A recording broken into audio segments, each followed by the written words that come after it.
Hi there, my name is Simon and welcome to Juicers.co.uk. Today we thought it'd be interesting to compare Hurom's latest juicer, the H400, with the infamous Nama J2.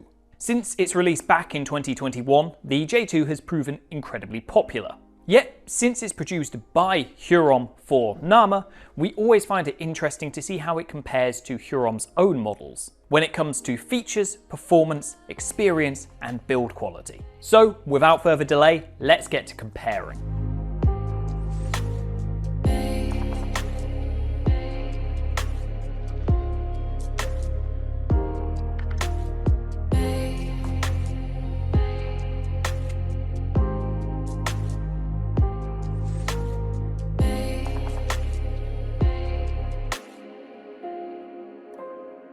Just from looking at them, it's easy to tell that the H400 and the J2 are going to have quite a bit in common. Compared to a typical vertical juicer, they're different from the norm, and that's mostly because they're both self-feeding juicers. This self-feeding ability is achieved through a container at the top of each unit, which can be filled with ingredients. Then, once the motor is turned on, a cutting blade turns, crushing those ingredients and feeding them into the mechanism below.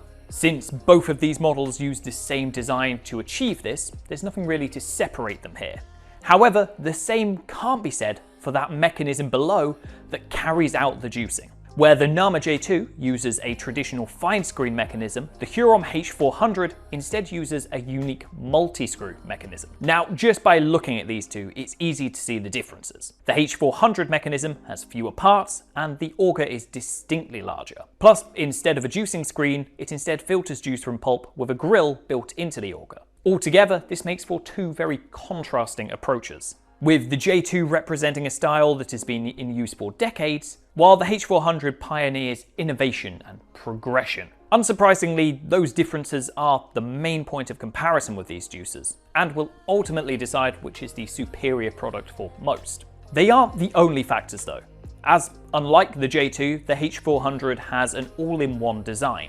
This means that the pulp container is built into the body, reducing the storage space it needs and the area covered when juicing. So, while we can definitely say there are some contrasting features between these models, that doesn't necessarily mean a lot until we consider their impact on juicing performance. At this point, you might expect us to compare their operating speeds and juicing related optimizations. But in reality, none of those factors can really paint a clear image.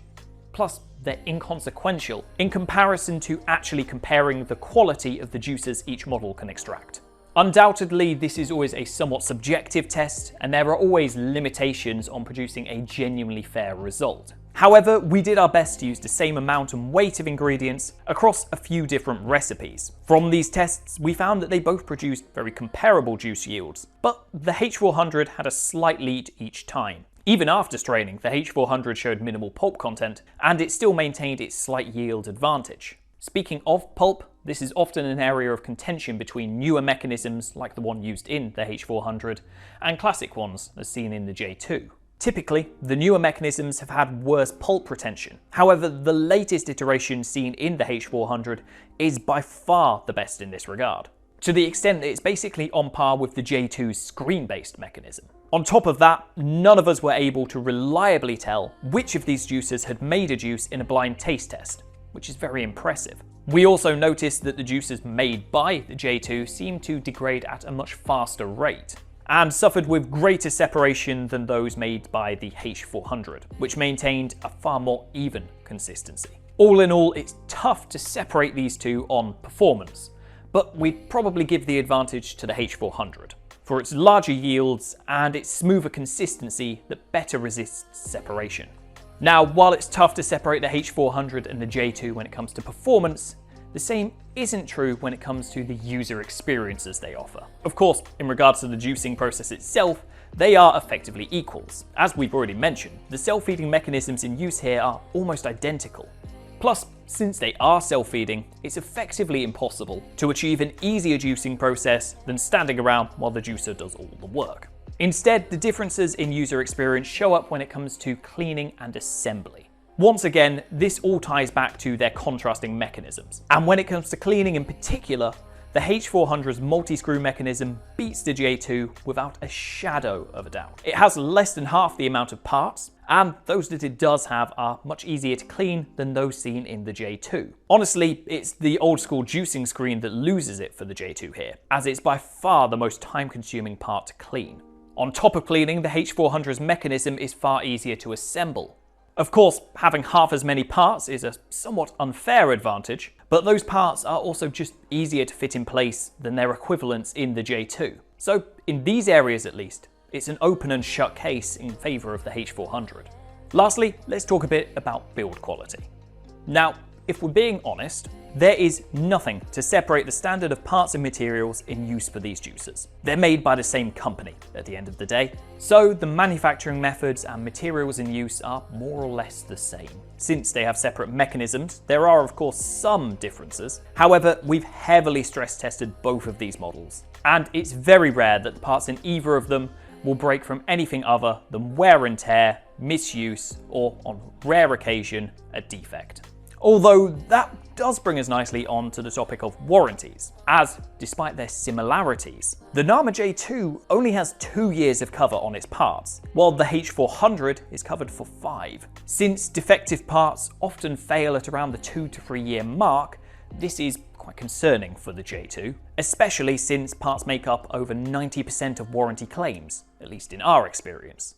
To be fair, the J2 does have a longer motor warranty of 15 years to the H400's 10. However, none of these warranties cover wear and tear, which limits the effectiveness of that length of cover. Additionally, this information is all specific to the UK where we are based. So be sure to check your own region to see how they compare there. So we've now compared the Hurom H400 and the Nama J2 objectively on all of the key areas we feel are important for a good juicer. Somewhat unsurprisingly, we found that they are both great juicers in their own right, with a lot of similarities and crossovers. However, we believe that the Hurom H400 offers the better overall package. The multi-screw mechanism offers considerable benefits when it comes to cleaning and assembly, with no real downsides at all when it comes to juicing performance. Plus, the longer parts warranty is undoubtedly nice to have, and the H400 is brand new, compared to the J2, which launched in 2021. The only point of comparison we've not really touched on is price, which we typically don't do as it's always subject to change and varies from region to region. That said, in the UK, both of these juicers are currently the same price. So those advantages of the H400 come without an additional premium.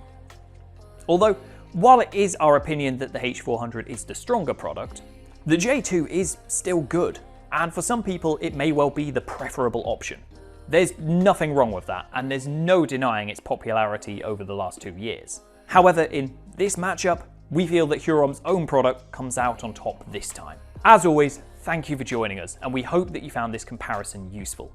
If you did, be sure to give it a like, and we'd love to hear your thoughts and opinions down in the comments below. For more content like this, be sure to check out our channel and subscribe to stay up to date with our latest releases. Be sure to have a lovely day, and we'll catch you next time.